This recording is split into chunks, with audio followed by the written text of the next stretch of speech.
Agent X Telugu channel.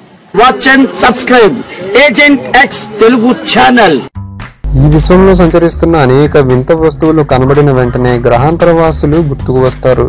అప్పుడు నిజంగానే గ్రహాంతరవాసులు ఉన్నారా అంటే ఏలియన్ హంటర్స్ ఉన్నారని, వారిని పట్టుకుంటామని ఈ దిశగా పరిశోధనలు చేస్తున్నామని శాస్త్రవేత్తలు చెప్తుంటారు. అయితే గ్రహాంతరవాసులు ఉన్నారని, మన శాస్త్రవేత్తల్లాగే వారు కూడా విశ్వంలో ఇతర జీవరాశుల ఉనికిని పసిగట్టేందుకు ప్రయత్నిస్తున్నారని శాస్త్రవేత్తలు ఎట్టకేలకు అంగీకరించారు. గత 10 ఏళ్ల నుండి శాస్త్రవేత్తలకు అంతుచిక్కని రహస్య శక్తివంతమైన సంకేతాలు ఫాస్ట్ రేడియో బరస్ట్ FRBలను పంపుతున్నారని ఆస్ట్రేలియా శాస్త్రవేత్తలు వెల్లడించారు. గ్రహాంతరవాసుల ఉనికిని కనుగొనడమే లక్ష్యంగా వారు ఈ శక్తివంతమైన తరంగాలను పంపుతున్నారని తెలిపారు. అంతేకాకుండా ఆస్ట్రేలియాలోని మొరోగ్లో రేడియో టెలిస్కోప్ ద్వారా 2013లో 3 FRBలను గుర్తించామని, ఆ తరంగాల సమాచారాన్ని విశ్లేషించగా అవి అంతరిక్షానికి అత్యంత దూరం నుంచి వేరే గెలాక్సీ నుంచి వస్తున్నాయని తేలిందని శాస్త్రవేత్తలు వెల్లడించారు. ఈ తరంగాలను పంపించేది బహుశా గ్రహాంతరవాసులే కావచ్చునని మెల్బోర్న్ లోని స్పిన్బర్గ్ యూనివర్సిటీ ఆఫ్ టెక్నాలజీ శాస్త్రవేత్త మాథ్యూ బేల్స్ తెలిపారు. అయితే ఇన్నాళ్లు ఆ తరంగాలను మానవులే పంపిస్తున్నారని భావించామని,